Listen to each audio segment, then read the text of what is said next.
welcome to my toilet review of the least expected day from Movistar. I think in Spanish the original title is Lo Dia Menos Pensado. I think it's like this. This is a documentary. I'm mostly talking about season 2.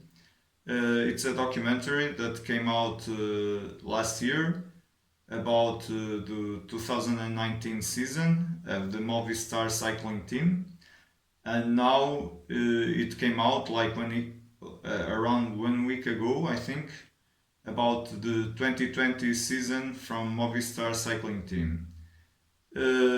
I like this series. It reminds me of Formula One, F1, Drive to Survive, in a way, but it's not as interesting. I think the one about F1 is more compelling, and it's more.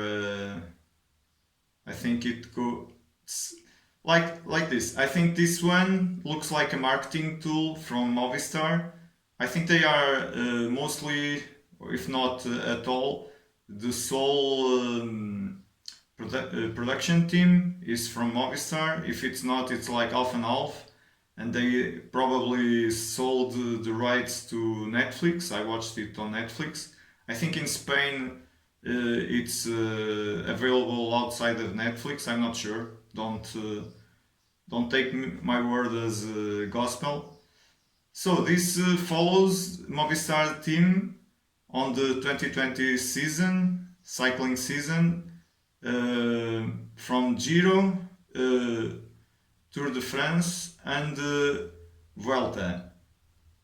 Uh, I like it. It's really interesting if you're a cycling fan like I am. If you're not, I guess it's not interesting at all. But it's not, like I said, it's not like F1 Drive to Survive, that if you're just a motorsport, not fan, but you find it interesting, you will love that documentary, at least first season, and it will draw you to F1, I think. This one, I think you really need to be into cycling, or else you won't appreciate it much. And it's like showing the day-to-day operation during a Grand Tour, but it focus more on the big names. I wish they would show more people and from the team, and that's a gripe I have with them from last season, first season and second season. That me as a Portuguese guy, I know Nelson Oliveira is there and is a workhorse for that team, and they barely show him. They barely mention his name. In this season, I saw him like a couple of times or a little bit more. He never spoke to the camera, and they only mention him by name once or twice when it is the individual time trial in Spain, I think, in the Vuelta. Whatever. That's not really the most important thing. This season, I don't think it's as interesting as last season, first season. I think first season was more dramatic. This one is dramatic enough because of everything that happened in 2020, but in a sporting way is not as dramatic. And they leave it, the most interesting part, I think, one of the most interesting parts, they leave it to the last episode. So in a way, you're waiting and waiting to see what they show in the last episode.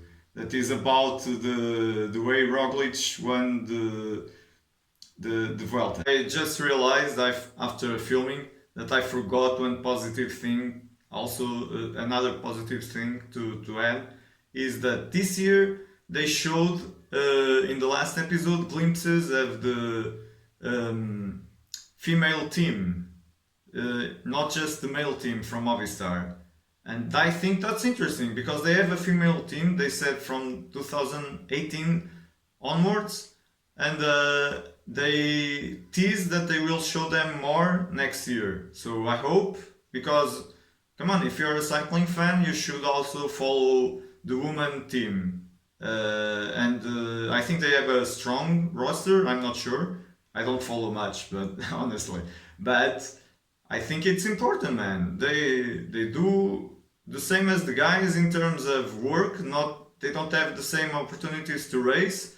And if you have a documentary about Movistar, please show us the ladies. All in all, going by my rating with toilet paper and all, I'll give it this one poop emoji if you are a cycling fan, and probably a lot more poop emojis if you're not. So I highly, highly, highly recommend this if you're a cycling fan, especially if you appreciate Movistar Team. Uh, yeah, if you're not a cycling fan, maybe ignore this, maybe skip it. So see you. And now I'm going to flush that poop emoji.